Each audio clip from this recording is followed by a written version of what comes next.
नमस्कार दोस्तों, मैं जीत आप सभी का स्वागत करता हूं हमारे ऑनलाइन प्लेटफॉर्म पर।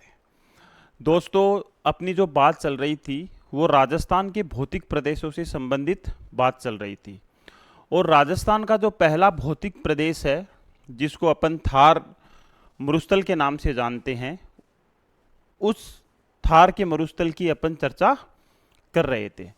पिछली क्लास में जो अपन ने थार के मरुस्थल से संबंधित या थार की मरुस्थल की उत्पत्ति से संबंधित और उसकी विशेषताओं से संबंधित बातें की थी। आज अपन बात करेंगे कि जो थार का मरुस्थल है उसको दो भागों में विभाजित किया जाता है और उन दो भागों में किस किस को शामिल किया जाता है, उनकी क्या क्या विशेषताएं हैं, उन सब के ऊपर अपन चर्चा करेंगे। तो अपना टॉपिक क्या चल रहा था? अपना टॉपिक चल रहा था थार का मरुस्थल। थार मरुस्थल। और आज अपन बात किसकी करेंगे? थार के मरुस्थल के विभाजन की बात करेंगे। थार के मरुस्थल के विभाजन की बात करेंगे।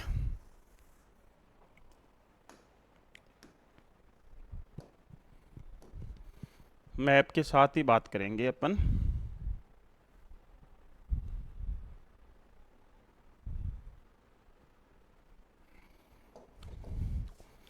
बात कर रहे थे अपन थार के मरुस्थल की।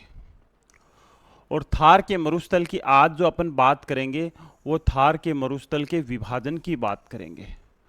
तो अगर थार के मरुस्थल को देखा जाए तो वर्षा रेखा के आधार पर थार के मरुस्थल को दो भागों में विभाजित किया जाता है। तो सबसे पहला यहां जो क्वेश्चन बनता है वो क्या बनता है कि थार के मरुस्थल का जो विभाजन है वो किसके आधार पे किया गया है? तो थार के मरुस्थल का जो विभाजन है वो वर्षा रेखा के आधार पर किया गया है। अब वर्षा रेखा के आधार पर थार के मरुस्थल को दो भागों में विभाजित किया गया है। तो अपन देखते हैं कि वो वर्षा रेखा कौन कौन सी है। पहली बात तो यहां है कि यहाँ से एक पर्वत श्रृंखला निकलती है राजस्थान के मध्य भाग से। वो पर्वत श्रृंखला है अरावली।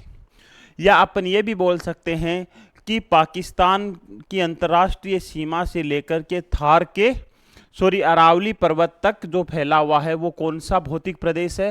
थार का मरुस्थल है। अब यहाँ जो अंतर्राष्ट्रीय सीमा है उस अंतर्राष्ट्रीय सीमा के सहारे सहारे एक वर्षा रेखा है।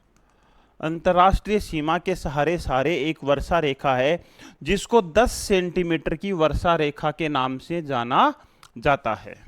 इसके साथ ही इसके थार के मरुस्थल के मध्य भाग से एक वर्षा रेखा जाती है। थार के मरुस्थल के मध्य भाग से एक वर्षा रेखा जाती है जो कौन सी वर्षा रेखा है?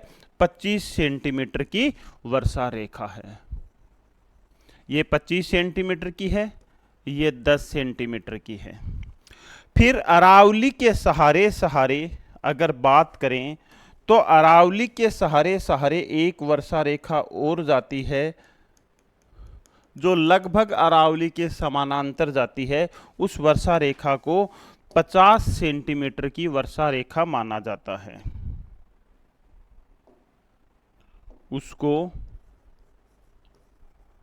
50 सेंटीमीटर की वर्षा रेखा के नाम से जाना जाता है। अब ये जो वर्षा रेखा होती है इसका निर्धारण वर्षा की मात्रा के आधार पर किया जाता है। जैसे अपन बात करें कि थार का मरुस्थल कहां से कहां तक फैला हुआ है तो अपन उसको दो तरीके से देख सकते हैं। एक तो देख सकते हैं वर्षा रेखा के आधार पर और दूसरा देख सकते हैं उसकी सीमा के आधार पर। तो वर्षा रेखा के आधार पर देखा जाए तो थार का मरुस्थल 10 सेंटीमीटर वर्षा रेखा से लेकर के 50 सेंटीमीटर वर्षा रेखा का जो भाग है वो थार का मरुस्थल है। वैसे देखा जाए तो रेड क्लिफ रेखा से लेकर के अरावली तक फैला हुआ जो भाग है या जो भौतिक प्रदेश है वो कौन सा है? वो थार का मरुस्थल है। तो दोनों तरीके से अपन इसको देख सकते हैं। उसके बाद में अपने को तो आज पढ़ना है थार के मरुस्थल का विभाजन। तो थार के मरुस्थल का विभाजन वर्षा रेखा के आधार पर किया गया है। एक विभाजन है 10 सेंटीमीटर वर्षा रेखा से 25 सेंटीमीटर वर्षा रेखा, और इस भाग को जाना जाता है शुष्क मरुस्थल। इस भाग को जाना जाता है शुष्क मरुस्थल के नाम से। दूसरा जो इसका भाग है वो 25 सेंटीमीटर से 50 सेंटीमीटर वर्षा रेखा तक फैला हुआ है, और उसको जाना जाता है अर्ध शुष्क मरुस्थल के नाम से। अर्ध शुष्क मरुस्थल के नाम से जाना जाता है। तो पहली बात अपने सामने निकल करके आई है कि थार के मरुस्थल को वर्षा रेखा के आधार पर दो भागों में विभाजित किया जाता है, शुष्क मरुस्थल, शुष्क मरुस्थल, और दूसरा है अर्ध शुष्क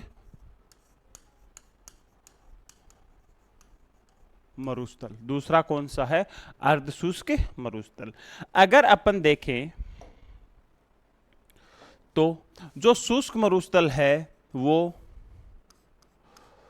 10 सेंटीमीटर वर्षा रेखा से 25 सेंटीमीटर वर्षा रेखा तक फैला है, जबकि इसकी बात करें तो अर्ध शुष्क मरुस्थल 25 सेंटीमीटर से 50 सेंटीमीटर वर्षा रेखा तक फैला हुआ है।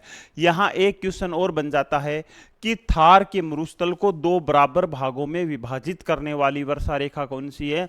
तो कौन सी आ जाएगी? 25 सेंटीमीटर की वर्षा रेखा। आजकल जो क्वेश्चन पूछे जा रहे हैं उनका ट्रेंड इसी हिसाब से है कि आपको बाउंड्री भी ये पूछी जा सकती है कि थार के मरुस्थल की पश्चिमी सीमा का निर्धारण कौन सी वर्षा रेखा के आधार पर किया जाता है? तो 50 सेंटीमीटर। सॉरी, पूर्वी सीमा का। अगर ये पूछा जाए थार के मरुस्थल की पश्चिमी सीमा का सीमांकन कौन सी वर्षा रेखा के आधार पर किया गया है, तो क्या हो जाएगा? 10 सेंटीमीटर की वर्षा रेखा। तो इस हिसाब से क्वेश्चन आपको क्वेश्चन भी दिया जा सकता है या स्टेटमेंट भी दिया जा सकता है, तो ये ध्यान रखोगे। तो थार के मरुस्थल का वर्षा रेखा के आधार पर जो विभाजन है वो दो भागों पर किया गया है, शुष्क मरुस्थल और अर्ध शुष्क मरुस्थल। फिर इन दोनों मरुस्थलों का फिर से विभाजन किया गया है। अर्ध शुष्क मरुस्थल को शुष्क मरुस्थल को एक तो जाना जाता है बालू का स्तूप युक्त प्रदेश, युक्त प्रदेश, और दूसरा किस नाम से जाना जाता है? बालू का स्तूप मुक्त प्रदेश। अब आपको यहां एक ही चीज ध्यान रखनी है, एक तो क्या है? बालू का स्तूप युक्त प्रदेश, एक है बालू का स्तूप मुक्त प्रदेश। युक्त प्रदेश का मतलब होता है कि एक ऐसा क्षेत्र या शुष्क मरुस्थल का वह भाग जहां बालू का स्तूप पाए जाते हैं, और मुक्त का मतलब है कि ऐसा क्षेत्र जहां बालू का स्तूप नहीं पाए जाते हैं, वहां मुख्य रूप से आपको चट्टानी धरातल देखने को मिलेगा। अगर देखा जाए बालू का स्तूप युक्त जो प्रदेश है वो कितने प्रतिशत पे है? 58.5%, जबकि ये कितने प्रतिशत पे है?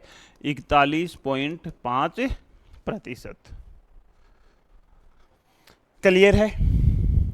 तो थार के मरुस्थल को वर्षा रेखा के आधार पर दो भागों में, शुष्क मरुस्थल को दो भागों में, इसका जो आधार रखा गया है वो आधार रखा गया है बालू का स्तूप। इसको बालू का स्तूपों के आधार पर, बालू का स्तूपों के आधार पर दो भागों में विभाजित किया गया है, मुक्त प्रदेश और युक्त प्रदेश। अब जो अर्ध शुष्क मरुस्थल है उसको भी चार भागों में विभाजित किया गया है, और उसके वर्गीकरण के आधार को नदियों के अपवाह बेसिन को रखा गया है। जैसे ऊपर से ये वाला जो भाग है, ये वाला भाग है, ये वाला भाग हो जाएगा घग्गर बेसिन, घग्गर बेसिन। उससे नीचे ये वाला जो भाग आ जाएगा वो आ जाएगा शेखावाटी प्रदेश, शेखावाटी प्रदेश बोल सकते हैं या कांतली बेसिन प्रदेश बोल सकते हैं। कांतली बेसिन प्रदेश बोला जा सकता है। थर्ड, यहां क्या आ जाएगा, यहां आ जाएगा नागौरी उच्च भूमि। तो थर्ड क्या है, नागौरी उच्च भूमि। फिर नीचे वाला क्या आ जाएगा, नीचे वाला आ जाएगा लूणी बेसिन। तो जो अर्ध शुष्क मरुस्थल है उसको भी अपन 4 भागों में विभाजित करके अध्ययन करेंगे। तो आज का जो अपना टॉपिक रहना है वो शुष्क मरुस्थल में बालू का स्तूप युक्त प्रदेश के ऊपर चर्चा करेंगे। नेक्स्ट क्लास में अपन बालू का स्तूप मुक्त प्रदेश की बात करेंगे, फिर अर्ध शुष्क प्रदेश की बात करेंगे, और इसी के साथ ही अपना जो थार का मरुस्थल जो पहला भौतिक प्रदेश है वो कंप्लीट होगा। तो अपने को जो भी पीछे की क्लासें हैं उनको सीक्वेंस के साथ देखना है, स्टार्टिंग से देखना है, ताकि ये सारी की सारी चीजें क्लियर हो जाए। ठीक है, तो आज का जो अपना टॉपिक रहेगा वो रहेगा शुष्क मरुस्थल। टॉपिक क्या रहेगा, शुष्क मरुस्थल। आपके कंफ्यूजन तो नहीं चल रहा है ना? देखो एक बार स्टार्टिंग से मैं आपको बता देता हूं। अपन पढ़ रहे हैं राजस्थान के भौतिक प्रदेशों का नवीन विभाजन। राजस्थान के भौतिक प्रदेशों का जो नवीन विभाजन है वो हरिमोहन सक्सेना के द्वारा 1994 में दिया गया था।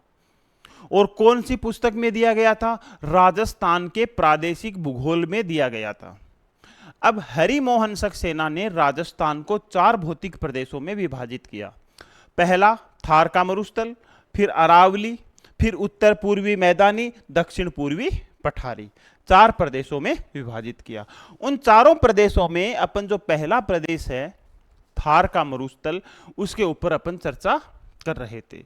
लेकिन थार के मरुस्थल का विभाजन भी कई भागों में किया गया है। जैसे पहला जो विभाजन किया गया थार के मरुस्थल का, वो वर्षा रेखा के आधार पर 2 भागों में विभाजित किया, एक शुष्क मरुस्थल और एक अर्ध शुष्क मरुस्थल। अब जो शुष्क मरुस्थल है वो 10 सेंटीमीटर वर्षा रेखा से 25 सेंटीमीटर वर्षा रेखा वाला भाग शुष्क मरुस्थल में आएगा। अब शुष्क मरुस्थल को भी वापिस से 2 भागों में विभाजित किया गया, बालू का स्तूप युक्त प्रदेश, बालू का स्तूप मुक्त प्रदेश। तो इसमें अपन जो आज पढ़ेंगे वो बालू का स्तूप युक्त प्रदेश पढ़ेंगे। ठीक है, अब सीक्वेंस क्लियर है। अब देखो शुष्क मरुस्थल की अपन बात करें तो शुष्क मरुस्थल का विभाजन 2 भागों में किया गया। 2 भागों में किया गया। कौन कौन से 2 भाग हैं? पहला है बालू का बालू का स्तूप युक्त प्रदेश, और दूसरा कौन सा है? बालू का स्तूप मुक्त प्रदेश। बालू का स्तूप युक्त प्रदेश है 58.5% भाग पे, और ये है 41.5% भाग पे। तो यहां से ये चीज भी निकल करके आ जाती है कि राजस्थान में बालू का स्तूप युक्त जो प्रदेश है वो ज्यादा दूर में फैला हुआ है बजाय मुक्त प्रदेश के। ठीक है, अब जो शुष्क मरुस्थल का जो विभाजन है वो 2 भागों में किया गया, लेकिन विभाजन का आधार किसको रखा गया? विभाजन का आधार रखा गया बालू का स्तूपों को। अब क्लियर है?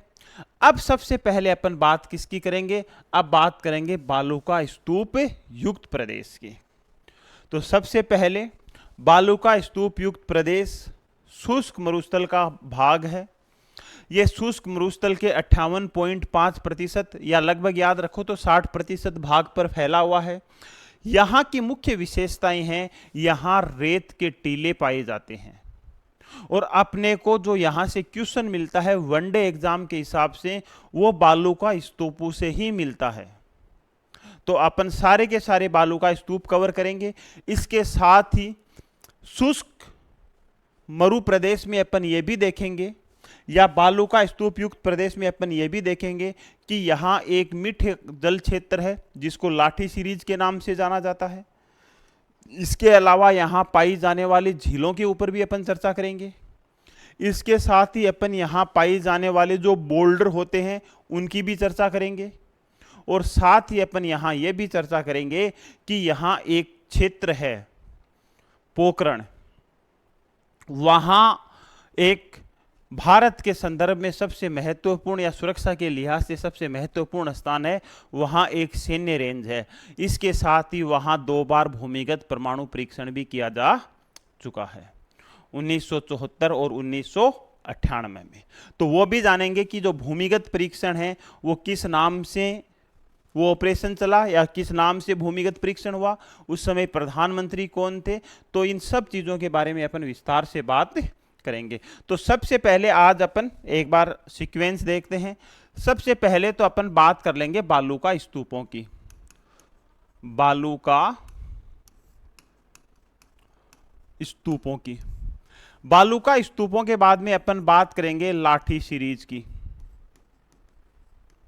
लाठी सीरीज की, उसके अपन बाद में बात करेंगे झीलों की। उसके बाद में यहाँ एक क्षेत्र है जहाँ आपको गोल पत्थरों का जमाव मिलता है जोधपुर में, और वो है बोल्डर। और फिर अपन बात करेंगे पोखरण की। ये सारी की सारी जो विशेषताएं हैं बालू का स्तूप युक्त प्रदेश की, वो इसमें अपन कवर कर लेंगे। लेकिन सबसे मुख्य विशेषता क्या है? बालू का स्तूप। तो बालू का स्तूपों को अगर देखा जाए तो बालू का स्तूपों को 2 भागों में विभाजित किया जाता है। बालू का स्तूपों को 2 भागों में विभाजित किया जाता है। यहां चर्चा अपन करेंगे किसकी? बालू का स्तूप। और बालू का जो स्तूप है उनको 2 भागों में विभाजित किया जाता है। एक तो किसके आधार पर? वनस्पति के आधार पर। वनस्पति के आधार पर। और वनस्पति के आधार पर भी इनको 2 भागों में विभाजित किया जाता है। एक तो वनस्पति विहीन बालू का स्तूप, बालू का स्तूप। दूसरा है वनस्पति युक्त बालू का स्तूप। बालू का स्तूप क्लियर है? पहला जो विभाजन किया गया है वो वनस्पति के आधार पर किया गया है, और वनस्पति के आधार पर भी 2 भागों में विभाजित किया गया है। एक तो वे बालू का स्तूप जो वनस्पति के आवरण के साथ होते हैं, दूसरे वे बालू का स्तूप जिनके ऊपर किसी प्रकार की कोई वनस्पति आपको दिखाई ही नहीं देती है। खैर इनका विभाजन अपन यहां पढ़ते नहीं है, लेकिन अपने को यह पता होना चाहिए। दूसरा विभाजन अपन करेंगे आकृति के आधार पर। दूसरा विभाजन अपन करेंगे आकृति के आधार पर, जिसको अपन डिटेल से भी पढ़ेंगे। और आकृति के आधार पर जो बालू का स्तूप होते हैं वो होते हैं बरखान।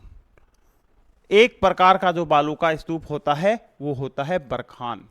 ठीक है।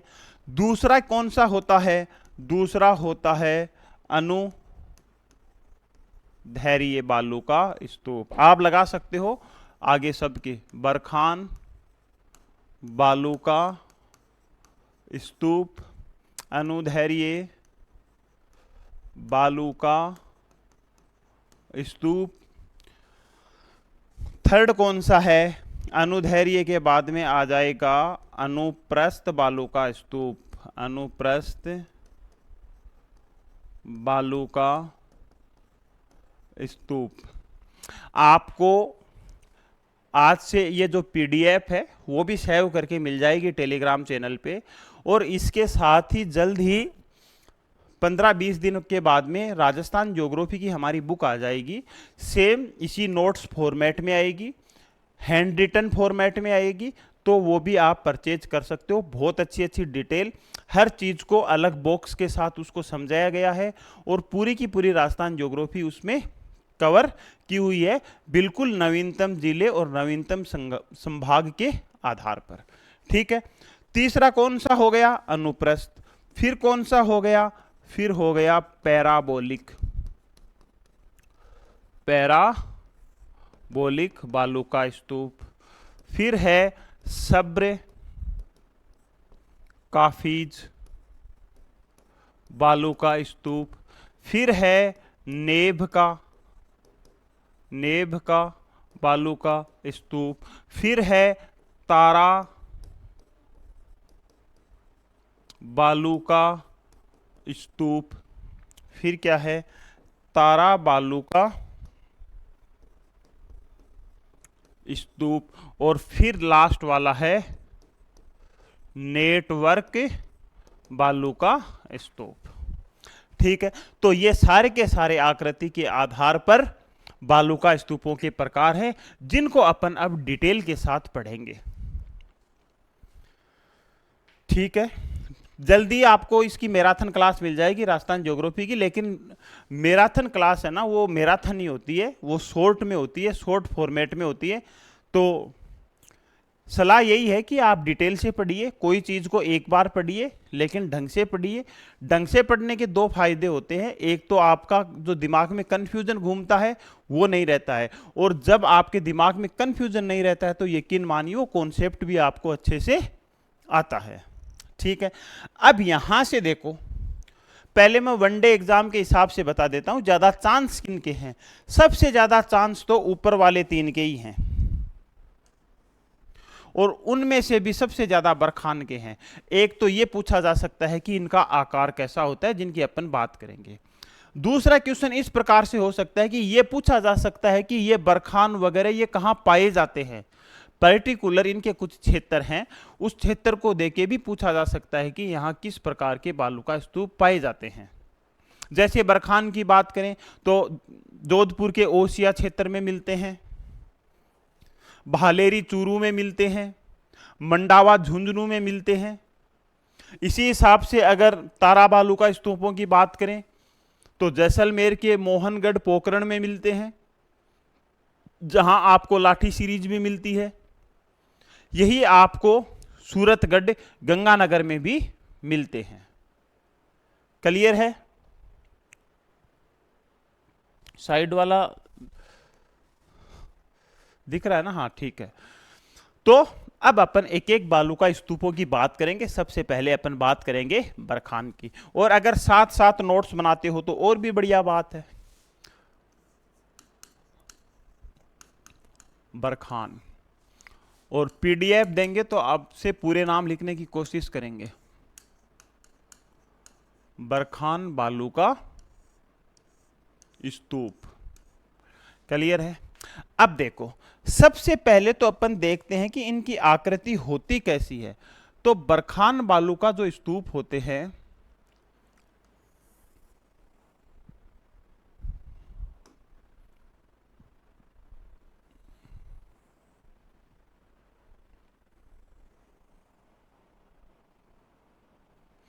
वो अर्धचंद्राकार होते हैं। बरखान बालू का स्तूप कैसे देखने को मिलेंगे? वो अर्धचंद्राकार देखने को मिलेंगे।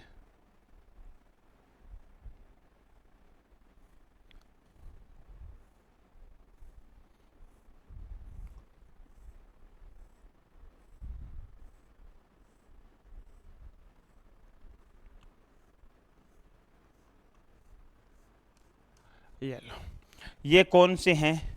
ये हैं बरखान बालू का स्तूप। बरखान बालू का स्तूप। तो इसकी क्या क्या विशेषताएं हैं? पहली विशेषता तो यही आ गई पहली विशेषता क्या आ गई? पहली विशेषता तो यही आ गई कि ये अर्धचंद्राकार रेत के टीले होते हैं।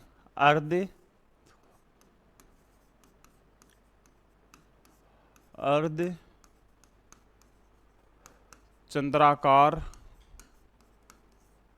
रेत के टीले होते हैं। रेत के टीले होते हैं, पहली बात।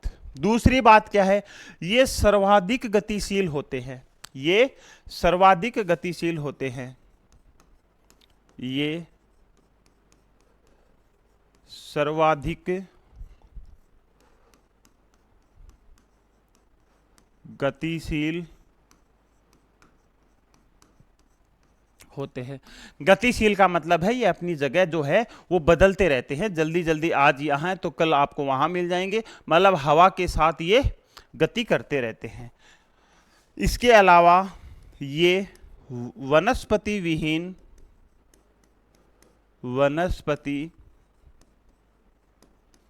विहीन बालू का स्तूप होते हैं। बालू का स्तूप होते हैं, ठीक है। इनकी सबसे बड़ी और विशेषता है ये सर्वाधिक विनाशकारी होते हैं। सर्वाधिक विनाशकारी होते हैं, ये लो। और सबसे बड़ी बात वो तो अपन ने लिखी नहीं, ये मिलते कहाँ हैं आपको, इनको तो स्टार करके लिखना है आपको। ओसिया जोधपुर। एग्जाम्पल नहीं, ये अपन ये लिखेंगे कि सबसे ज्यादा मिलते कहाँ हैं। ओसिया, जोधपुर, मंडावा, झुंझुनू, मंडावा, झुंझुनू, भालेरी, चूरू। भालेरी, चूरू, यहां ये बालू का स्तूप आपको मिलते हैं। विनाशकारी इनको इस वजह से बोला जाता है कि कभी कभार जैसे इस क्षेत्र में या इनके बीच में अगर कोई आदमी या कोई पशु वगैरह फंस जाते हैं तो ये चारों तरफ से, क्योंकि ये गतिशील होते हैं, गतिशील होने के कारण बीच में जैसे ही कोई फंसेगा ये आगे बढ़ जाएंगे तो रेत के नीचे दब करके उनकी कभी कभार मृत्यु भी हो सकती है। तो सबसे जो मेन बालू का स्तूप है वो कौन सा है? बरखान है। याद रखना, अर्धचंद्राकार होते हैं, अर्धचंद्राकार होते हैं, इनके ऊपर वनस्पति नहीं मिलती है, सर्वाधिक गतिशील होते हैं, सर्वाधिक विनाशकारी होते हैं। मिलते कहाँ हैं? ये मेन बड़ी बात है। ये तो मिलते हैं ये भालेरी, चूरू में, सीधा भी दिया जा सकता है, चूरू भी दिया जा सकता है, और पर्टिकुलर एरिया भी दिया जा सकता है, ओसिया, जोधपुर या मंडावा, झुंझुनू। या मंडावा की जगह शेखावाटी भी दिया जा सकता है, क्योंकि शेखावाटी में ही कौन आता है? झुंझुनू आता है। और जो मंडावा है इसको शेखावाटी की फिल्म सिटी के नाम से भी जाना जाता है। तो पहला जो बालू का स्तूप है वो क्लियर है। अब अपन बात करेंगे दूसरा कौन सा है अपना, दूसरा कौन सा है?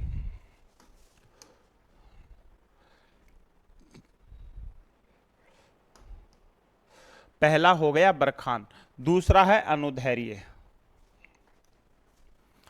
दूसरा बालू का स्तूप कौन सा है? अनुधैर्य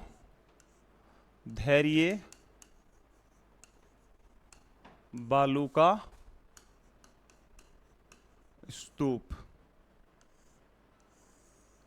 अब अनुधैर्य बालू का स्तूपों का पहले अपन निर्माण देखते हैं। जैसे ये हवा चल रही है,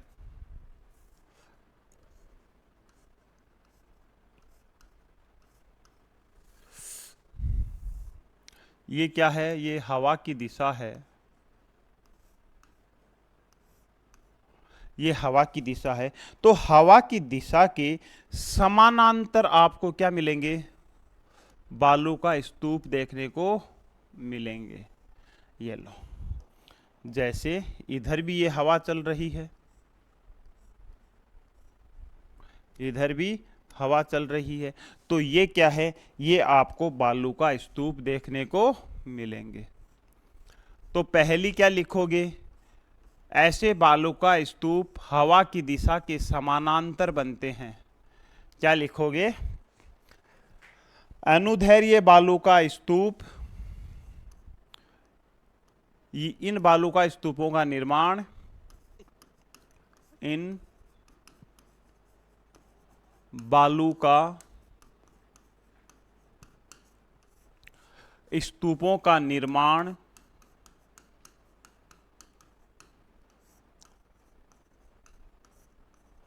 हवा की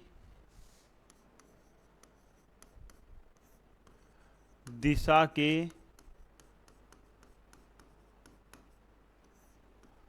समानांतर होता है। पहली बात, अनुदैर्घ्य बालू का स्तूपों का निर्माण हवा की दिशा के समानांतर होता है, मतलब जैसे हवा चल रही है उसके साथ ही ये बालू का स्तूप बनते चले जाते हैं। इस वजह से इनको क्या क्या कहा जाता है? देखो, इन्हें रेखीय, इन्हें रेखीय क्योंकि एक रेखा में बन रहे हैं। इन्हें पौना नुवृत्ति, इन्हें पौना नुवृत्ति, या सबसे बड़ी बात इसे सीप कहा जाता है। सीप बालू का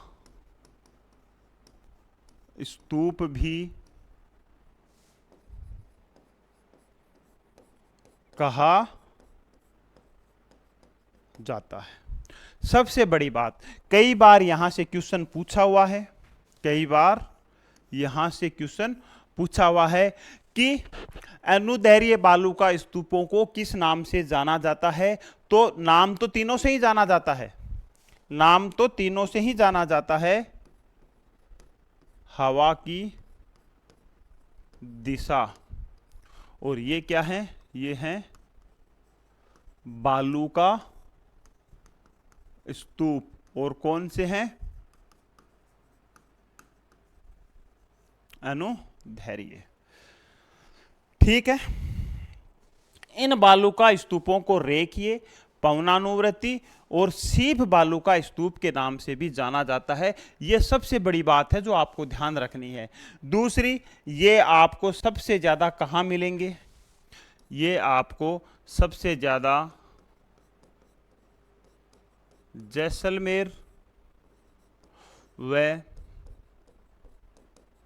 बाड़मेर में सर्वाधिक मिलते हैं, सर्वाधिक मिलते हैं। ये लो जी, स्क्रीनशॉट ले सकते हो। तो अपना जो दूसरा बालू का स्तूप है वो भी क्या हो गया? क्लियर हो गया।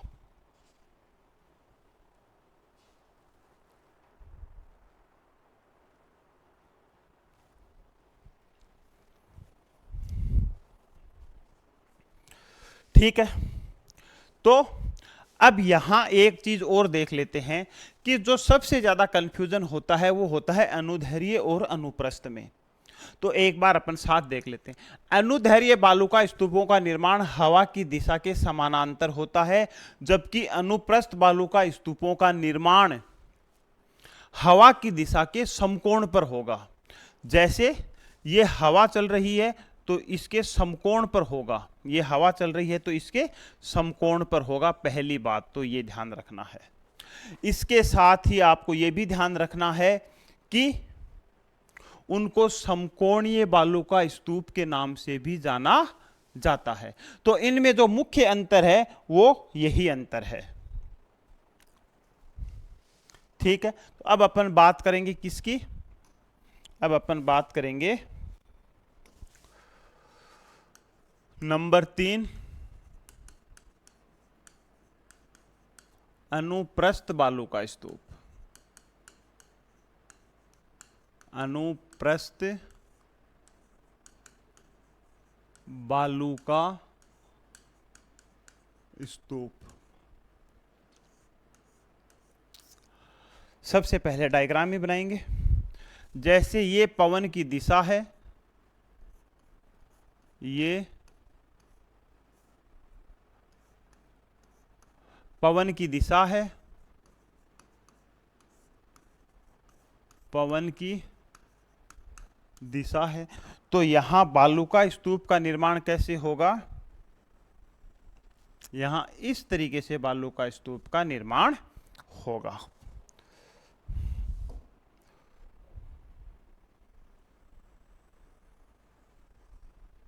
इस तरीके से किसका निर्माण होगा?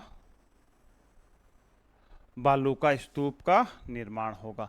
अब इसको समझना, ये क्या है? ये पवन की दिशा है और पवन की दिशा के समकोण के ऊपर बनेगा। पवन की दिशा के समकोण के ऊपर बनेगा। तो इधर से पवन आ रही है, इधर से पवन आ रही है, तो ये क्या हो गया? ये तो हो गया पवनमुखी ढाल। और ये क्या हो गया? ये हो गया पवन विमुखी ढाल। अब इसमें आपको कुछ अंतर दिखाई दे रहा है क्या? इसमें आपको कुछ अंतर दिखाई दे रहा है क्या, ये बताओ। देखो, पहले डायग्राम बनाएंगे तो थ्योरी अपने आप क्रिएट कर सकते हैं, और ये थ्योरी क्रिएट करना आपको वनडे एग्जाम में तो काम नहीं आएगा, लेकिन जैसे आरएस वगैरह के मेंस की आप अगर एग्जाम दोगे तो उसमें आपको ये ज़्यादा हेल्पफुल रहेगा। ठीक है ना? देखो, अब एक तो है पवनमुखी ढाल। अब पवनमुखी ढाल कौन सा होता है? जिधर से पवन चल रही है। मान लो मैं यहां खड़ा हूं, मेरे सामने से पवन आ रही है, तो ये वाला भाग होगा पवनमुखी, मतलब पवन के एकदम सामने, जबकि पीछे वाला भाग क्या होगा? पवन विमुखी ढाल होगा। तो अगर इधर से पवन आ रही है तो ये होगा पवनमुखी ढाल, इधर पवन विमुखी ढाल। अब ये बताओ कि इसमें आपको कुछ अंतर दिखाई दे रहा है क्या? अंतर ये दिखाई दे रहा है कि ये जो ढाल होता है ये मंद होता है, जबकि पवन विमुखी ढाल जो होता है वो तीव्र ढाल होता है। बस यही इसकी थ्योरी है जो अपन अब लिख सकते हैं। देखो, इन बालू का स्तूपों का निर्माण, इन बालू का स्तूपों का निर्माण, इन बालू का स्तूपों का निर्माण हवा की दिशा के समकोण पर होता है। समकोण पर होता है, पहली बात। दूसरी बात क्या है? इन बालू का स्तूपों में पवनमुखी ढाल मंद होता है। इन बालू का स्तूपों में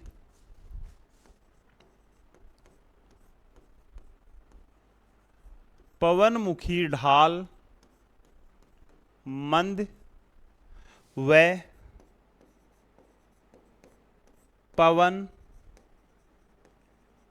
विमुखी ढाल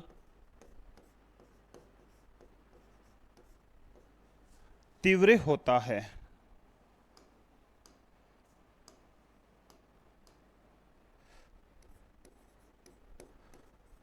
तीव्र होता है, बस ये चीज आपको ध्यान रखनी है। अब अपन एग्जाम्पल की बात करें तो पुंगल बीकानेर, सबसे मेन बात, आपको एग्जाम्पल से ही ज्यादा यहां से क्वेश्चन पूछे जाते हैं। कहां कहां मिलते हैं? एक तो पुंगल क्षेत्र जो कहां है? बीकानेर में मिलते हैं। दूसरा आपको सूरतगढ़, सूरतगढ़ गंगानगर में मिलते हैं। इसके अलावा आपको जोधपुर में मिलते हैं। इसके अलावा जोधपुर में मिलते हैं। चूरू में मिलते हैं और झुंझुनू में मिलते हैं। तो चूरू और झुंझुनू की जगह कई बार शेखावाटी क्षेत्र भी पूछा जा सकता है कि शेखावाटी क्षेत्र में भी ये मिलते हैं। मेनली अगर इनके बारे में दो जगह ध्यान रखनी है तो ये ध्यान रखना, पुंगल बीकानेर और सूरतगढ़ गंगानगर में सर्वाधिक अनुप्रस्थ बालू का स्तूप देखने को मिलते हैं।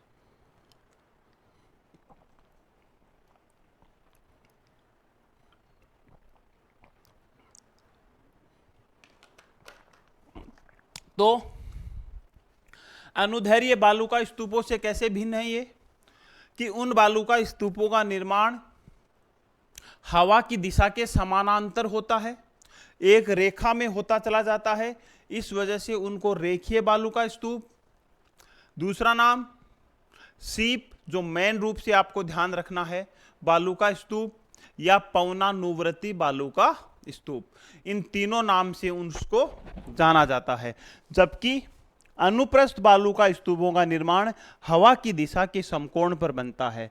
अब इस डायग्राम में ये मत सोच लेना कि ये भी तो रेखीय ही लग रहा है, क्योंकि ये 3D डायग्राम के माध्यम से अच्छे तरीके से समझाया जा सकता है कि एक ऐसा पवन हो जो हवा की दिशा के समानांतर होगा, सॉरी समकोण पर होगा। क्लियर है? उसके जो एग्जाम्पल है वो मेनली जैसलमेर और बाड़मेर क्षेत्रों में सर्वाधिक पाए जाते हैं, जबकि इसके कुछ पर्टिकुलर क्षेत्र हैं जैसे पुंगल बीकानेर, सूरतगढ़ गंगानगर, जोधपुर, चूरू, झुंझुनू या शेखावाटी क्षेत्र। क्लियर है यहां तक?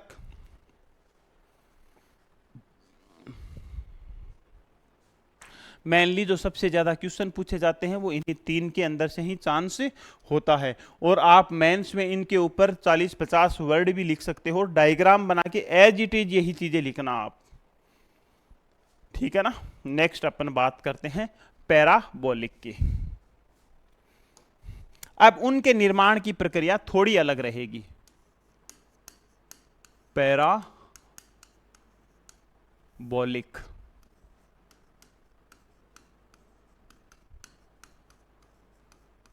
पैराबोलिक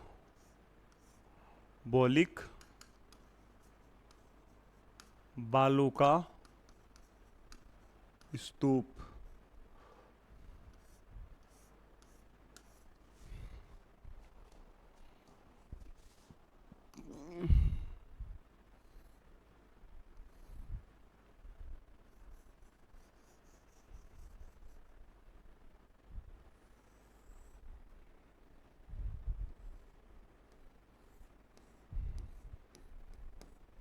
ये लो, ये क्या हो गया, पेड़ हो गया, और जड़ भी बना देते हैं ताकि उखड़े नहीं, ठीक है।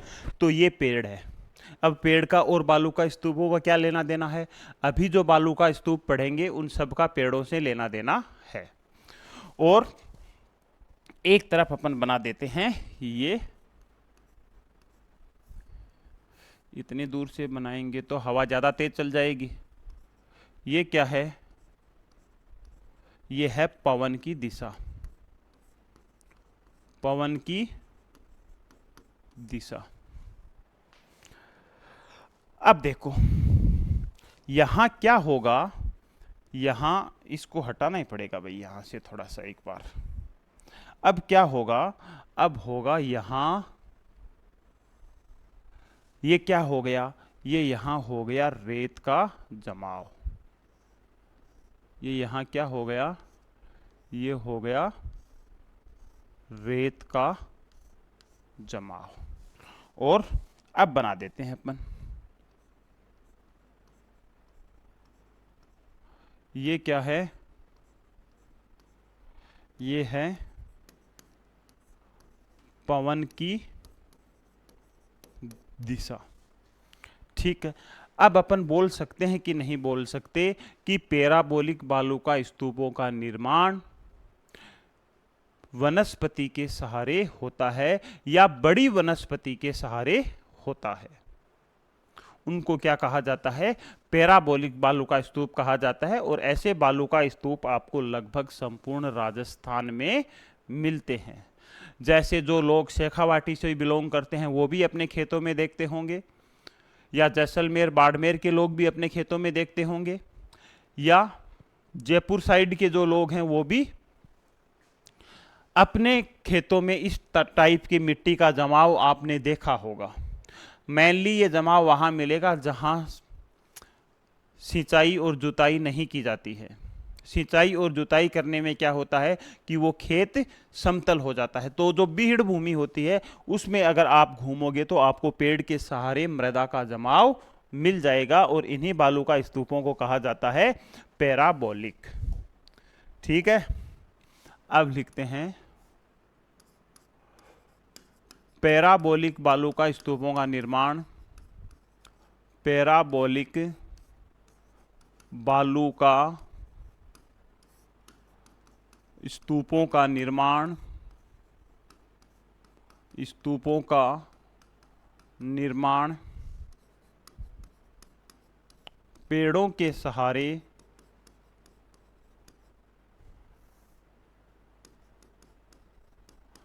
पेड़ों के सहारे मृदा या बालू के जमाव से होता है। सहारे बालू के जमाव से होता है। ये बालू का स्तूप, ये बालू का स्तूप संपूर्ण राजस्थान में मिलते हैं। संपूर्ण राजस्थान में मिलते हैं। ये लो जी, ठीक है, ले वो स्क्रीनशॉट। बढ़े आगे।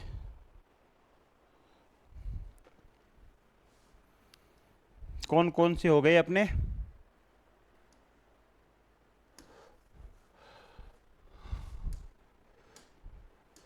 अनुदैर्घ्य हो गया, अनुप्रस्थ हो गया, पैराबोलिक हो गया। अब अपन सब्रकाभिज पढ़ेंगे। नेक्स्ट क्या पढ़ेंगे अपन? सब्रकाभिज। सब्रकाभिज उर्दू का सा शब्द लग रहा है भाई। सब्रकाभिज मीनिंग का मेरे को भी नहीं पता है, किसी को भी पता हो तो कमेंट करना। सब्रकाभिज बालू का, आज राइटिंग सही नहीं चल रही है। सब्रकाभिज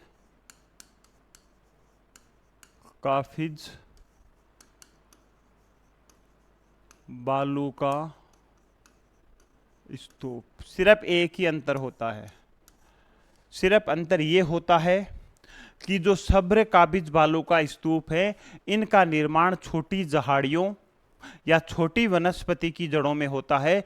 जैसे कुछ जहाड़ियां होती हैं, जैसे खींप होती हैं, जैसे आक होते हैं, जो आंकड़े होते हैं। अब आपने कभी देखा होगा जोहड़ों में कि जो खींप होती है वो चारों तरफ से मिट्टी से दबी रहती है, और जो छोटी छोटी जहाड़ियां हैं उनकी भी जड़ों के पास मृदा का या बालू का जमाव होता रहता है।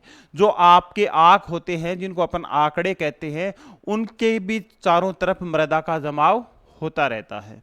तो उन्हीं बालू का स्तूपों को क्या कहा जाता है? सब्रकाभिज कहा जाता है। जबकि पैराबोलिक बड़ी वनस्पति के जड़ों में अगर जमाव हो तो पैराबोलिक, और छोटी वनस्पति के जड़ों में जमाव हो, जड़ों का मतलब उसके ऊपर नीचे वाले तने के अगर पास जमाव हो तो सब्रकाभिज। और अगर किसी वनस्पति की एक ही तरफ जमाव हो तो नेब का। किसी वनस्पति के एक ही तरफ जमाव हो तो नेब का। तो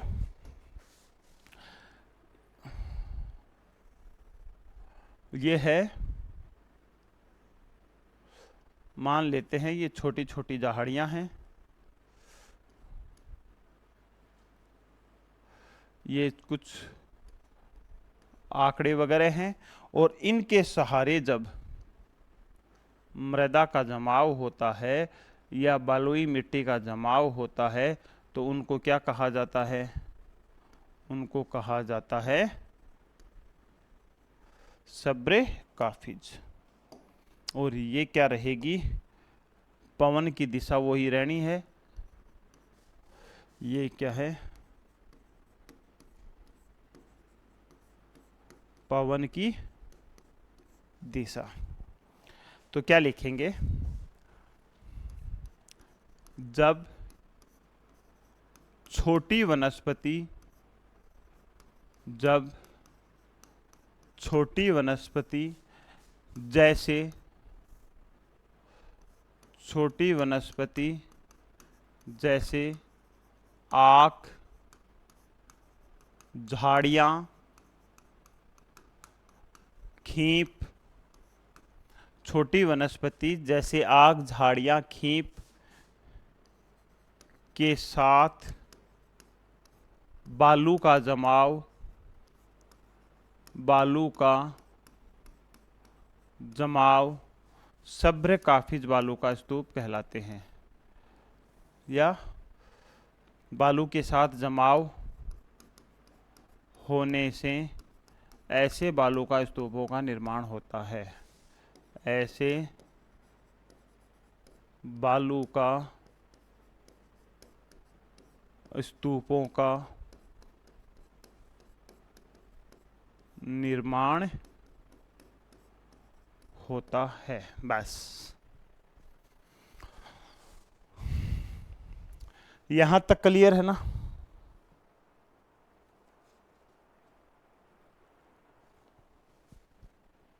हाँ, एक लाइन और लिख लो। ये बालू का स्तूप भी राजस्थान के सभी भागों में मिलते हैं। ये, या ऐसे लिख लो ना, संपूर्ण राजस्थान में मिलते हैं। ये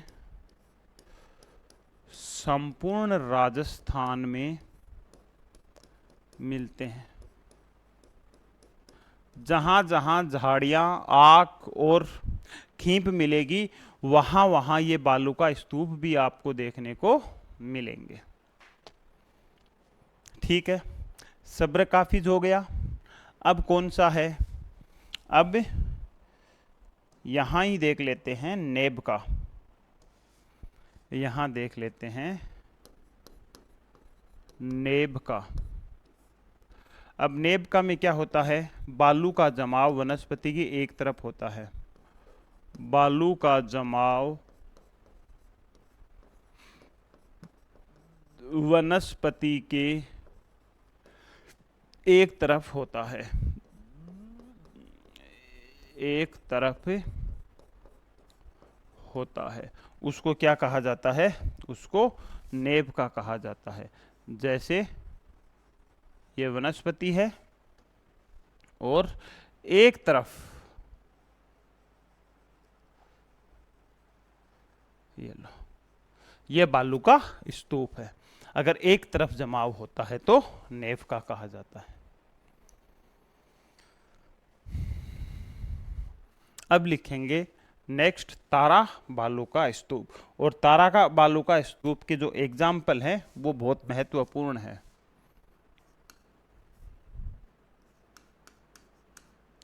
तारा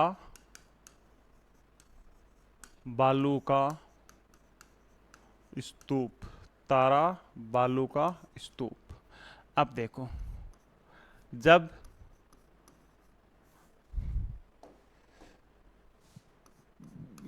जब रेत के टीलों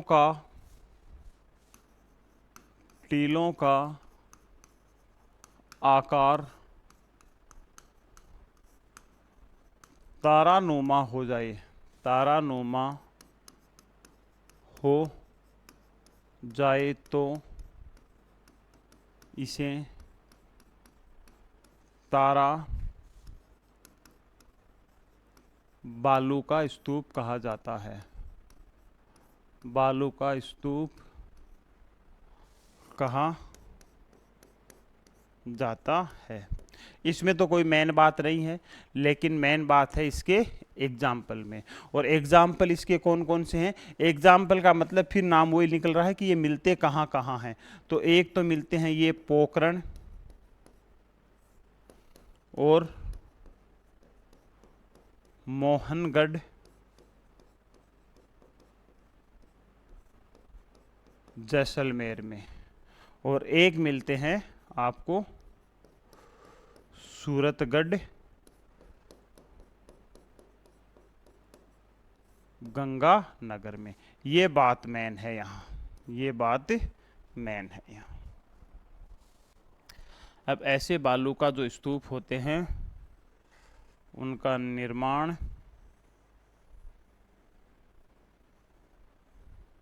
इस तरीके से होता है।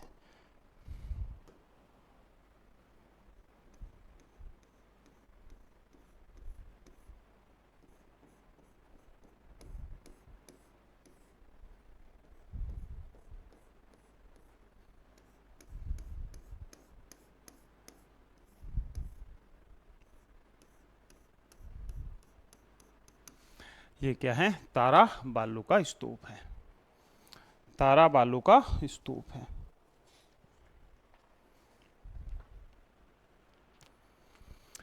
ठीक है। अब एक और है नेटवर्क बालू का स्तूप। ऐसे ही समझ लो कि नेटवर्क बालू का स्तूप, नेटवर्क का मतलब होता है किसी को जोड़ना। तो नेटवर्क बालू का स्तूप वे बालू का स्तूप होते हैं जो दो रेत के टीलों को जोड़ते हैं, या जो दो बालू का स्तूपों को जोड़ते हैं। जैसे एक बालू का स्तूप ये है और एक बालू का स्तूप ये है, इसको जो जोड़ने वाला बालू का स्तूप होता है वो नेटवर्क बालू का स्तूप होता है। कौन सा होगा? नेटवर्क बालू का स्तूप।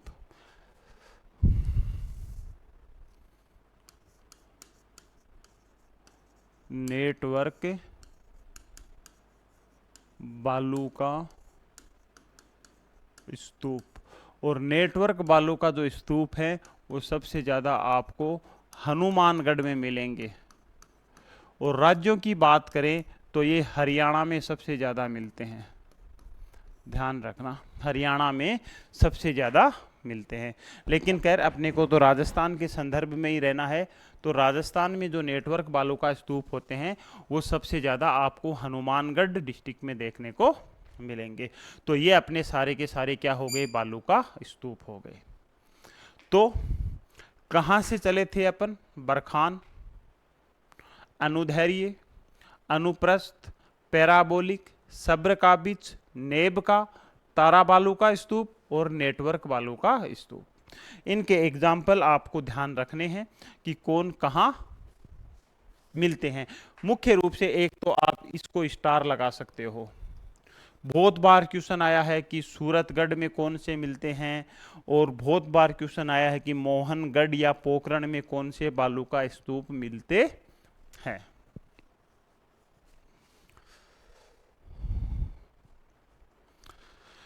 ठीक है। तो पहला जो अपना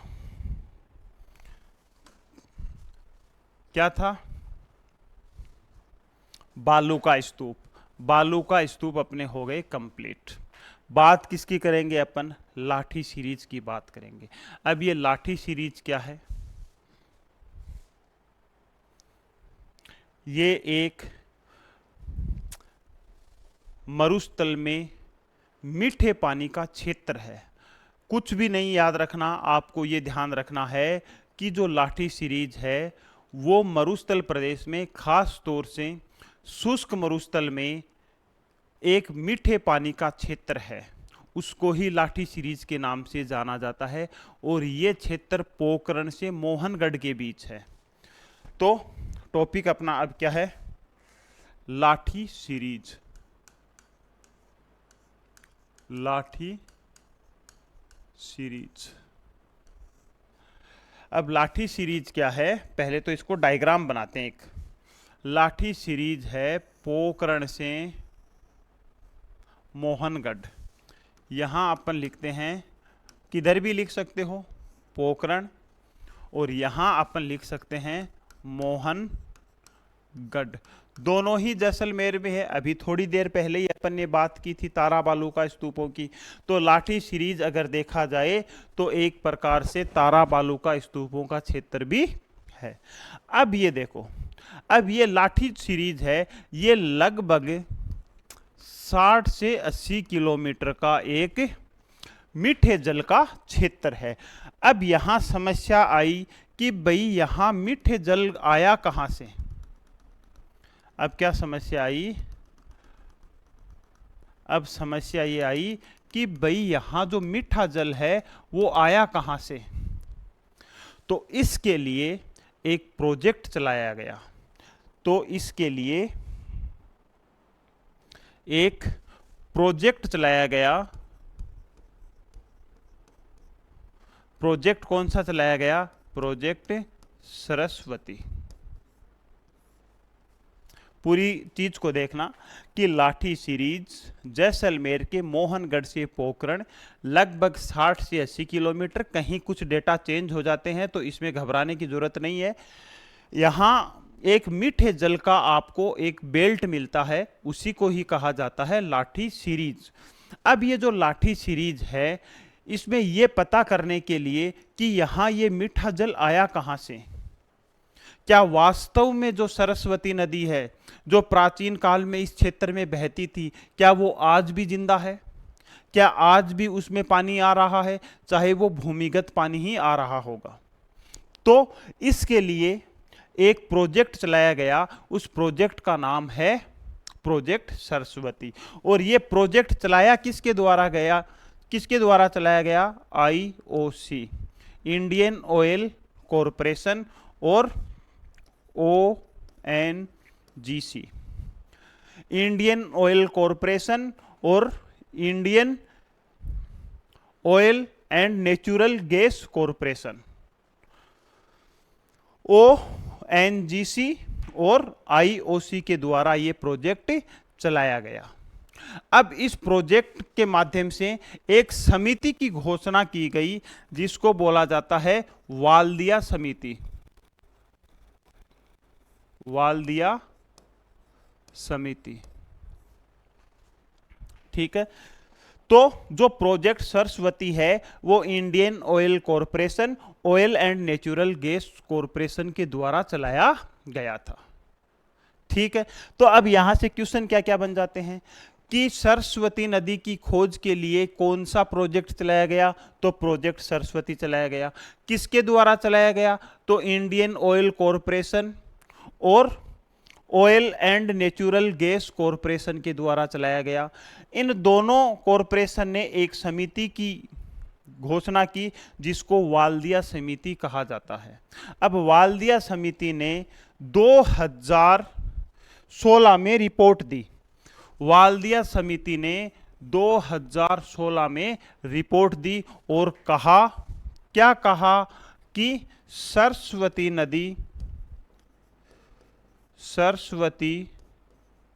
नदी जिंदा है, या एक और दी कि सरस्वती नदी मिथ्या नहीं हकीकत है, हकीकत है। क्लियर है यहां तक? तो अब इसकी थ्योरी आप लिख दोगे मेरे हिसाब से।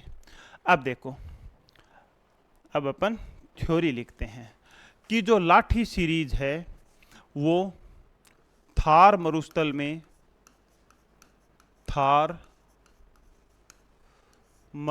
में एक मीठे जल का क्षेत्र है। एक भूमिगत मीठे जल का क्या है? क्षेत्र है। और उसी को ही क्या कहा जाता है? लाठी सीरीज कहा जाता है। और ये जो क्षेत्र है ये 60 से 80 किलोमीटर लंबाई में फैला है। लंबाई में फैला है।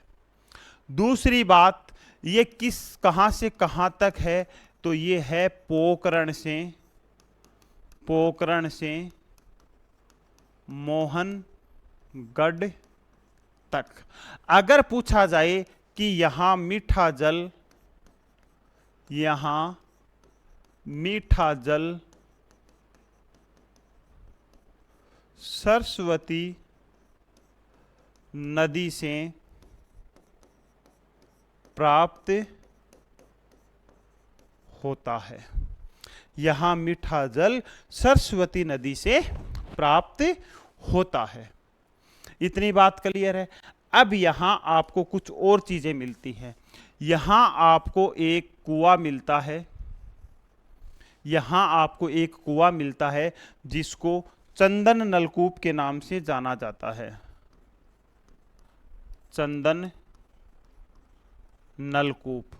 और ये जो चंदन नलकूप है इसे थार का घड़ा कहा जाता है। इसे थार का गढ़ा कहा जाता है। क्लियर है?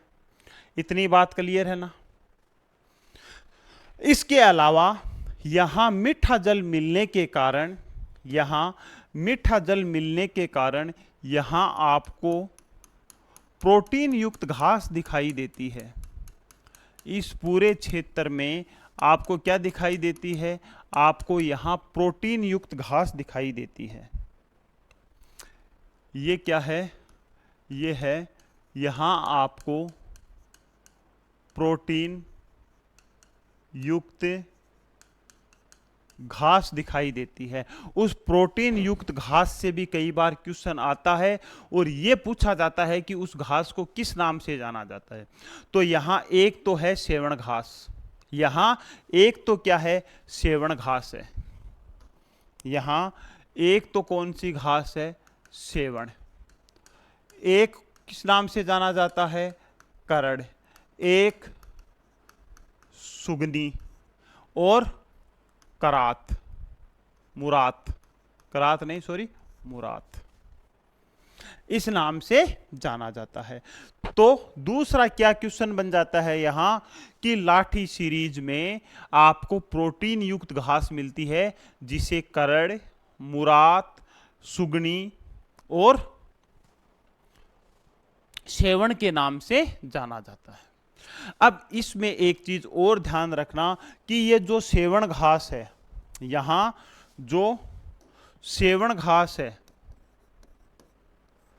जो सेवण घास है, इसमें गोडावण का प्रजनन क्षेत्र है। ये जो सेवण घास है ये गोडावण का प्रजनन क्षेत्र है। मतलब यहां की जो अनुकूल दशाएं होती हैं वो गोडावण पक्षी के लिए उपयोगी हैं और गोडावण को राजस्थान का राज्य पक्षी कहा जाता है। ठीक है। दूसरी बात, वर्तमान समय में अगर देखा जाए तो जो गोडावण पक्षी है उसकी संख्या में निरंतर कमी आ रही है और निरंतर कमी आ रही है तो गोडावण के संरक्षण के लिए यहां एक अभियान चलाया गया है जिसको कहा जाता है प्रोजेक्ट ग्रीन।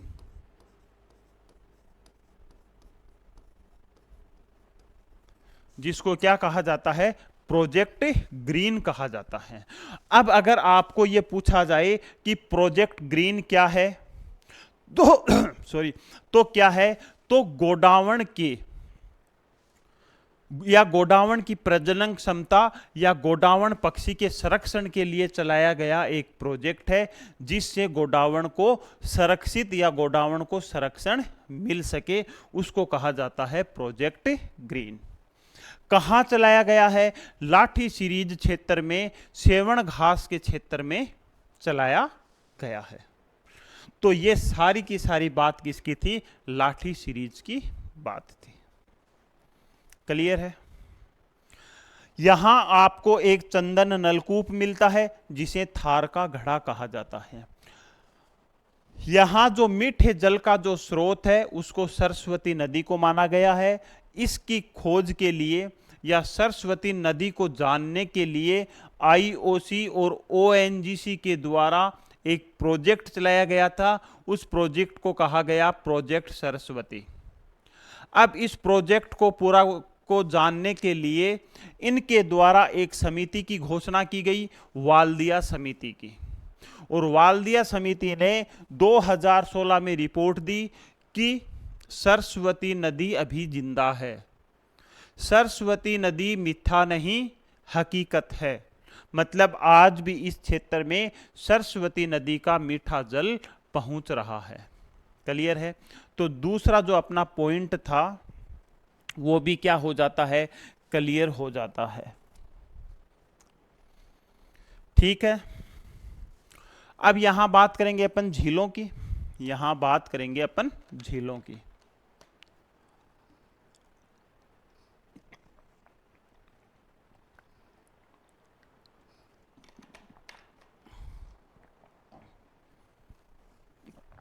तो नेक्स्ट बात करेंगे अपन शुष्क मरुस्थल में पाई जाने वाली झीलें। शुष्क मरुस्थल में पाई जाने वाली झीलें।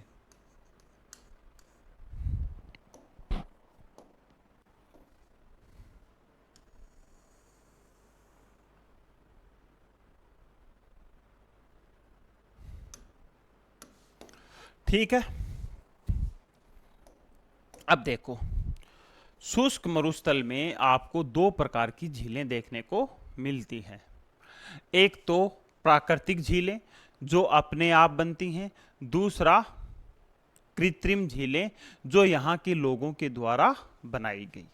अब दोनों है तो झीलें ही, लेकिन दोनों में अंतर इतना ही है कि एक नेचुरल तरीके से है और एक आर्टिफिशियल तरीके से हैं। अब दोनों अलग अलग हैं तो दोनों को नाम अलग अलग ही रख दिया गया। बाकी झील का काम क्या होता है, झील का काम पानी ही भरना होता है। तो देखो, एक तो यहां है प्राकृतिक झीलें, एक तो यहां है प्राकृतिक झीलें। क्वेश्चन यही आ जाता है बस यहां से, प्राकृतिक झीलें। अब यहां जो प्राकृतिक झीलें हैं उनको, प्राकृतिक झीलों को टाड या रन कहा जाता है। आया हुआ ना क्वेश्चन, प्राकृतिक झीलों को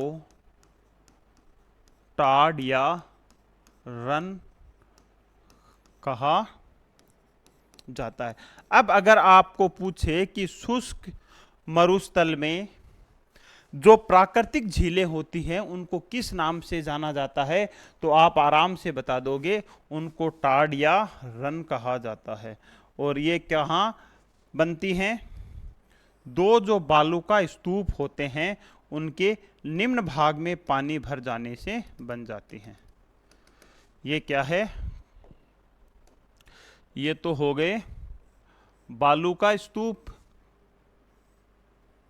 ये हो गए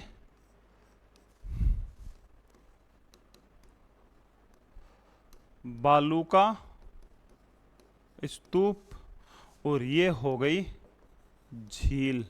और ये इसे ही क्या बोलेंगे, टाड या रन। ठीक है, पहली चीज क्लियर है कि शुष्क मरु प्रदेश में प्राकृतिक झीलों को टाड या रन कहा जाता है। उनका निर्माण दो टीलों के बीच में जो निम्न भूमि है उसमें पानी भरने से होता है। दूसरी बात कौन सी है, दूसरी है कृत्रिम। दूसरी कौन सी है, कृत्रिम झील। इनका निर्माण, इन झीलों का निर्माण यहाँ के पालीवाल, यहाँ के पालीवाल ब्राह्मणों द्वारा किया गया, ब्राह्मणों द्वारा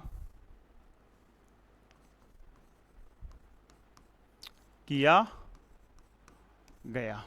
इस वजह से इनको क्या कहा जाता है, पलाया झीलें कहा जाता है। पलाया झीलें कहा जाता है। अब इनका निर्माण कैसे किया जाता है, जैसे मान लो कोई ढलान वाला क्षेत्र है, कोई ढलान वाला क्षेत्र है, तो ढलान वाले क्षेत्र के आगे मृदा का जमाव करके, मृदा का जमाव करके जल को एकत्रित किया जाता था, जल को एकत्रित किया जाता था। बाद में इसी जल को खेती के काम में भी लिया जाता था और पीने के काम में भी लिया जाता था। तो कोई भी जैसे बालू का स्तूप, उसके ढलान के आगे मृदा का बड़ा बांध बना करके जल को एकत्रित किया जाता था, और ये क्या कहलाती थी? प्लाया। ये प्लाया। और ये क्या है? ये है बालू का स्तूप, और ये है मृदा का बांध। ये क्या है? प्लाया झील। अब देखो, रेगिस्तान में गर्मी पड़ती है। अब रेगिस्तान में गर्मी पड़ने के कारण वाष्पीकरण ज्यादा होता है। अब वाष्पीकरण तो इसका भी होगा और इसका भी होगा। अब वाष्पीकरण जहां ज्यादा होता है वहां लवणता की मात्रा भी ज्यादा मिलती है। अपन ने पढ़ा था ओशियनोग्राफी में। खैर, ये तो राजस्थान की एग्जाम के पर्टिकुलर के संदर्भ में क्लासें हैं, तो अपने को ज्यादा डेप्थ में नहीं जाना है, लेकिन यहां इतना ध्यान रखिए कि जब वाष्पीकरण ज्यादा होता है और वर्षा कम होती है तो उस जल में लवणता में बढ़ोतरी होती है, और लवणता में बढ़ोतरी होने के कारण क्या होगा? लवणता में बढ़ोतरी होने के कारण क्या होगा? उसमें नमक की मात्रा ज्यादा बढ़ जाएगी, और ऐसी झीलों को यहां सेलिना कहा जाता है। ऐसी झीलों को यहां क्या कहा जाता है? सेलिना कहा जाता है। तो सेलिना अगर पूछे तो क्या है? तो लवणीय झीलें हैं। कहां? थार मरुस्थल में लवणीय झीलें हैं। ठीक है, हो गई क्लियर? तो अगर पूछा जाए कि शुष्क मरुस्थलीय प्रदेश में उच्च लवणीय झीलों को क्या कहा जाता है, आंसर आना चाहिए सेलिना कहा जाता है। अगर कई बार पूछ भी लिया जाए कि इसमें लवण की मात्रा ज़्यादा कैसे होती है, तो आप ये बता सकते हो कि यहाँ वर्षा तो होती है कम, जिससे शुद्ध जल की प्राप्ति तो होगी कम, लेकिन वाष्पीकरण ज़्यादा होने के कारण यहाँ के जल में लवणता बढ़ जाएगी, जो कुछ समय के बाद में पीने के लायक नहीं रह जाता। ठीक है, क्लियर है? और यहां एक चीज और बात करते हैं अपन, बोल्डर। बोल्डर, अब बोल्डर क्या होते हैं? बोल्डर क्या होते हैं? बोल्डर होते हैं गोल गोल चिकने पत्थरों के जमाव को, गोल चिकने पत्थरों के जमाव को बोल्डर कहा जाता है। बोल्डर कहा जाता है। कैसे मिलेंगे आपको? ये इस टाइप का जमाव मिलेगा आपको।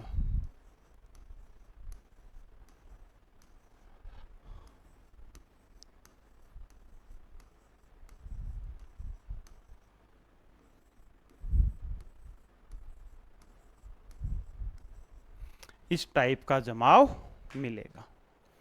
ठीक है, ये क्या है? ये बोल्डर है। तो पहली चीज तो समझ गए होंगे कि बोल्डर होते क्या है? गोल चिकने पत्थरों के जमाव को बोल्डर कहा जाता है। जैसे बजरी वगैरह में आपने देखे होंगे, वो क्या होते हैं? बोल्डर होते हैं। अब यहाँ सबसे ज़्यादा जो बोल्डर होते हैं वो आपको कहाँ देखने को मिलते हैं? सबसे ज़्यादा बोल्डर आपको जोधपुर में मिलते हैं, या इनका जो जमाव है वो जोधपुर में मिलता है। बोल्डर जोधपुर में मिलते हैं, या अपन ये लिख सकते हैं इनका जो जमाव है वो जोधपुर में मिलता है। और जोधपुर में भी कहाँ मिलता है? बाप तहसील में। बाप तहसील में मिलता है। क्लियर है। और यहां के जो बोल्डर हैं उनमें दो बोल्डर बहुत फेमस हैं, एक तो बाप बोल्डर, उनके अगर एग्जाम्पल की बात करें तो एक तो बाप बोल्डर और एक भादुरा बोल्डर, भादुरा बोल्डर, एक बाप बोल्डर एक भादुरा बोल्डर। यहां से क्वेश्चन पूछा जा सकता है आपको, है ना, यहां से क्वेश्चन पूछा जा सकता है। एक अपन स्टार्टिंग में भूल गए थे, अपने को यहां एक पढ़ना है आकलवुड फॉसिल पार्क जैसलमेर में ही। क्या पढ़ना है? आकलवुड फॉसिल पार्क स्टार्टिंग में अपन भूल गए थे कि वो भी अपने को पढ़ना है। तो बोल्डर क्लियर है। गोल चिकने पत्थरों के जमाव को बोल्डर कहा जाता है। बोल्डर का जो जमाव है वो जोधपुर के बाप तहसील में मिलता है। और यहाँ के दो बोल्डर बहुत फेमस हैं, एक तो बाप बोल्डर और एक भादुरा बोल्डर। ठीक है। अब अपन किसकी बात करेंगे? अब अपन बात करेंगे यहां आकलवुड फॉसिल पार्क की।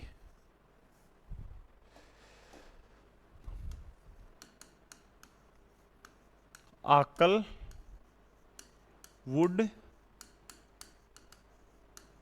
फॉसिल पार्क की। अब ये आपको कहां मिलता है? आकलवुड फॉसिल पार्क कहां है? जैसलमेर में है। कहां है? जैसलमेर में। ये एक राष्ट्रीय मरु उद्यान है। ये एक राष्ट्रीय मरु उद्यान है। किसके लिए फेमस है? यहां सागरीय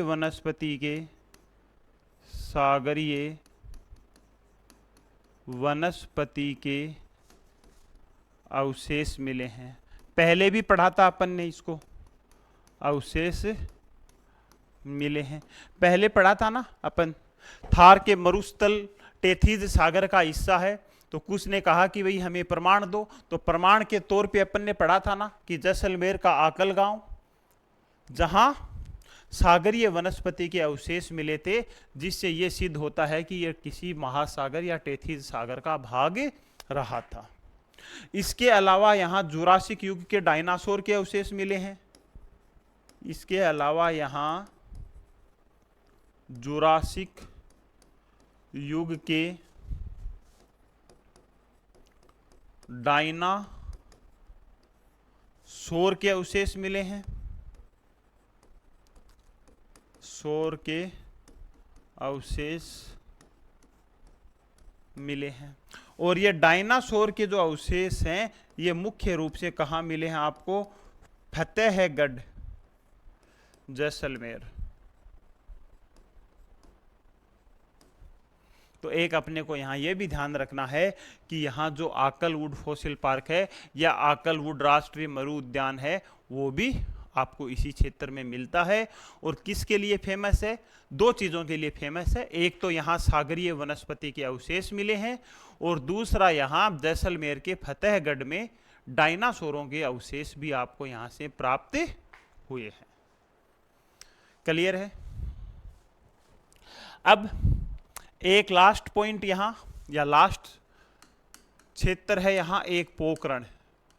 पोखरण क्या है? पोखरण यहां एक सैन्य रेंज है। पोखरण यहां सैन्य रेंज है और यहां दो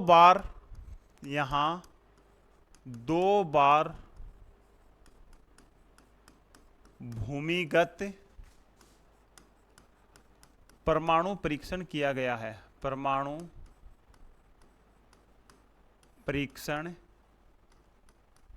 किया गया है। एक तो किया गया है 18 मई 1974 को और दूसरा किया गया था 11 या 13 मई 1998 को। ठीक है। तो यहां दो परमाणु परीक्षण किए गए हैं और पहला किया गया था 18 मई 1974 को। इस समय प्रधानमंत्री थी इंदिरा गांधी। और जब सेकंड परमाणु परीक्षण किया गया 1998 में, इस टाइम प्रधानमंत्री थे अटल बिहारी वाजपेयी। ठीक है, इनके द्वारा जो परीक्षण किया गया उसको स्माइलिंग बुद्धा कहा गया, मुस्कुराता हुआ बुद्धा कहा गया। और अटल बिहारी वाजपेयी के टाइम यहां जो परमाणु परीक्षण हुआ उसको कहा गया ऑपरेशन शक्ति। क्या कहा गया? ऑपरेशन शक्ति। खैर यहाँ ये कुछ ज़्यादा कोई ज्योग्राफिकल बात नहीं है, लेकिन अगर यहाँ पोखरण की बात चल गई थी तो कुछ चीज़ों को आपको ध्यान रखना चाहिए। ठीक है, तो आज का जो अपना टॉपिक है वो कंप्लीट होता है, और कल अपन पढ़ेंगे बालूका स्तूप मुक्त प्रदेश को। वो कोई ज़्यादा लंबा टॉपिक नहीं है, तो क्लासें आपको कंटिन्यू देखनी है। ऐसे नहीं सोचना है कि भाई ये क्लास बड़ी है छोटी है, क्योंकि बड़ी क्लास तब हो जाती है जब वो टॉपिक पूरा नहीं होता है। अब इस टॉपिक को आधा आज पढ़ाएंगे और आधा कल पढ़ाएंगे तो कन्फ्यूजन आप लोगों के ही क्रिएट होगा। तो क्लास लंबी उसी टॉपिक की ली जाती है जो टॉपिक पूरा नहीं होता है। फिर भी मैंने आज स्पीड से थोड़ा पढ़ाया है आपको, ताकि कम टाइम में चीज़ें कवर हो जाए। ठीक है, अगर क्लासें अच्छी लग रही हैं तो आप लोगों से रिक्वेस्ट है कि क्लासों को ज़्यादा से ज़्यादा शेयर करें। अगर अच्छी है तो शेयर करें, ताकि और जो आपके साथी हैं उनको भी इन क्लासों का लाभ मिले, और शॉर्ट स्टडी करने की बजाय ऑथेंटिक और अच्छे तरीके से स्टडी करने से आपके ज़्यादा चांस होते हैं किसी भी एग्ज़ाम को क्रैक करने के लिए। तो आज के लिए इतना ही। सभी को धन्यवाद।